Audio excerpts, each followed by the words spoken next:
va donner la gloire à Dieu.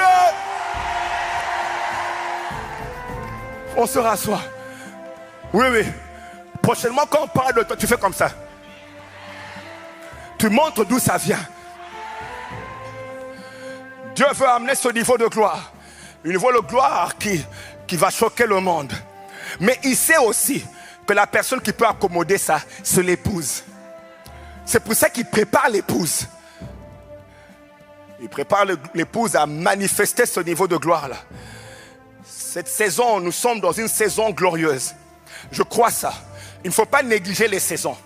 Vous voyez, je vous ai dit qu'il faut observer les signes. Quand dans la francophonie, on commence à voir ce qui prend place ici et ce que Dieu a fait. Bien aimé, c'est un signe et Dieu parle, nous aussi. Dieu parle et nous montre aussi que nous entrons dans une autre phase. Dis à quelqu'un, tu es dans une autre phase. Laisse-le, il n'est pas en train de te regarder. Trouve quelqu'un d'autre, tu lui dans une autre phase. Il y a des gens qui ne veulent pas recevoir. Trouve quelqu'un qui veut recevoir, tu lui dis, nous sommes dans une autre phase.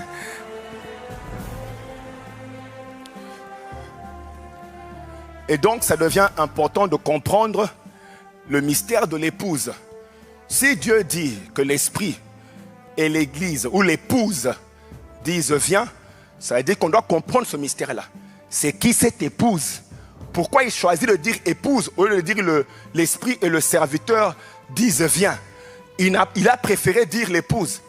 Ça veut dire que l'épouse a des caractéristiques qui permettent à Dieu d'être à l'aise. C'est pour ça qu'il choisit que cette prière ne soit faite que par l'épouse. Le jour de la Pentecôte, l'église qui naissait, c'était l'épouse. Donc le Saint-Esprit est venu pour développer cette épouse-là, à atteindre le niveau de maturité qu'il faut pour que la gloire de Dieu se manifeste. Et n'oubliez pas que j'ai dit que nous allons de gloire en gloire, où nous sommes en train de grandir en maturité. Et donc un niveau de gloire à un autre niveau de gloire.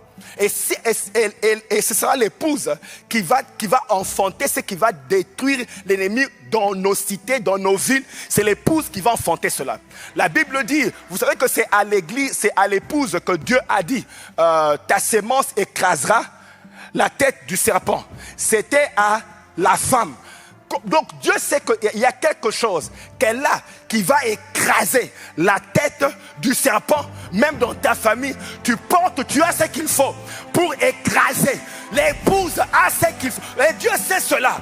Nous avons ce qu'il faut pour écraser. Elle amène un niveau de témoignage qui manifeste Dieu. Alors nous allons parler un peu de cette position ou bien les caractéristiques qui font que l'épouse, qu'est-ce qu'elle a?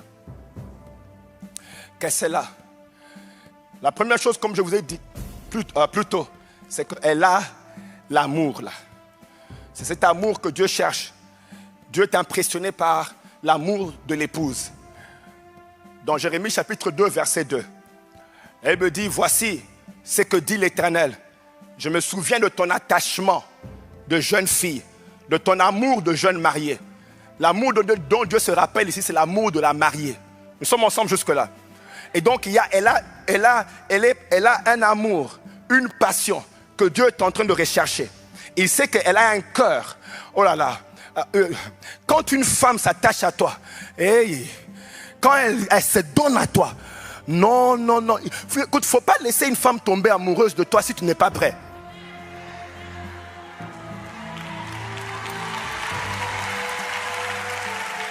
Je ne sais pas quel groupe m'a bien compris là-bas. Ah, si elle tombe amoureuse de toi, elle va te suivre, même s'il faut dormir sur un arbre. Elle va dormir avec toi sur un arbre. Elle n'aura pas de problème de il n'y a pas quoi. Elle va te poursuivre partout. Elle va aller partout. Elle te suivra partout. Une épouse passionnée. Donc arrête, frère, arrête de parler aux soeurs si tu ne sais pas que c'est elle. Bon, tu n'aimes pas, ici, là-bas ils aiment ce que j'ai dit. Et là-bas, merci de me suivre là-bas. C'est pour ça que vous allez voir une femme. Oh, toucher ce monsieur. Non, quand le cœur est parti pour une femme, c'est parti. Et Dieu dit, voilà ce que je cherche. Écoutez ce qu'il dit. Il dit, je me souviens de ton attachement de jeune fille, de ton amour de jeune marié. La passion que tu avais là, c'est ce que moi je veux. Et c'est ce que je recherche dans l'épouse.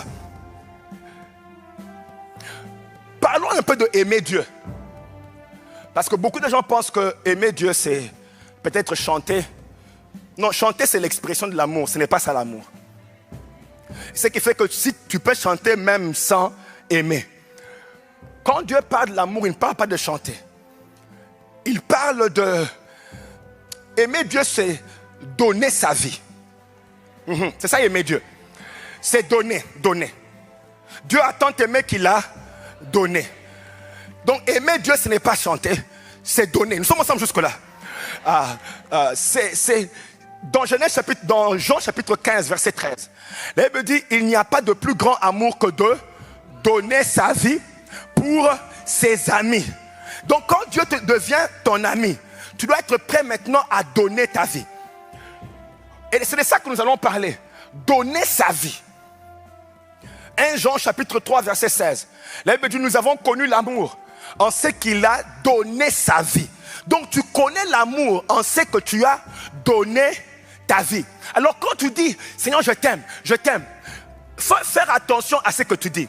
Parce que tout ce que tu dis, Dieu est obligé de le tester.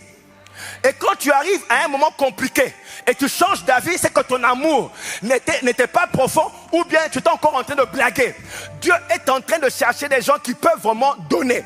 C'est pour ça que quand il a dit à Abraham, suis-moi, il a vu Abraham venir. Mais il voulait tester si vraiment c'était l'amour. À un moment, il dit à Abraham, donne-moi un peu ton fils là.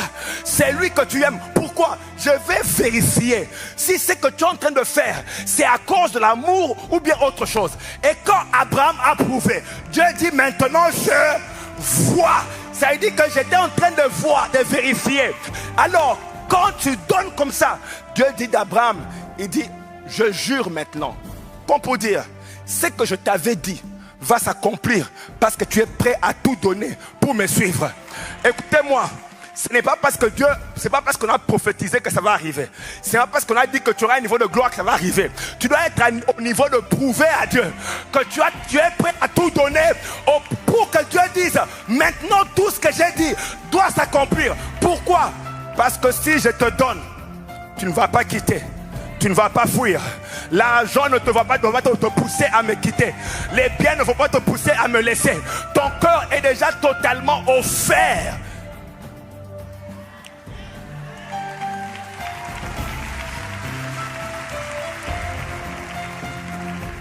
Bien aimé, est-ce que vous pensez que la gloire de Dieu c'est facile à la porter?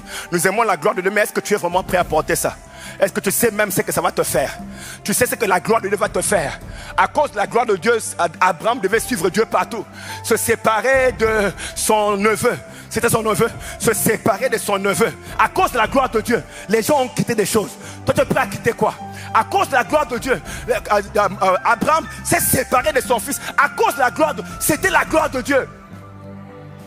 Vous savez ce que sa femme pouvait penser? Un homme comme ça, tu sais combien d'années j'ai attendu pour avoir cet enfant? Et aujourd'hui tu me dis à cause de Dieu tu veux aller le sacrifier. Vous savez ce que ça coûte d'avoir Dieu? Notre génération a vu l'église faire des choses, mais je crois qu'elle a atteint un point où elle veut maintenant commencer à avoir un Dieu qui s'exprime. Et il y a un niveau de gloire qui fait que Dieu peut vraiment être à l'aise. Et c'est ce niveau-là qu'on doit amener. Et ça exige une église qui est prête à tout donner, tout livrer, à aimer Dieu au point où rien ne peut t'empêcher, rien n'empêche Dieu de se manifester.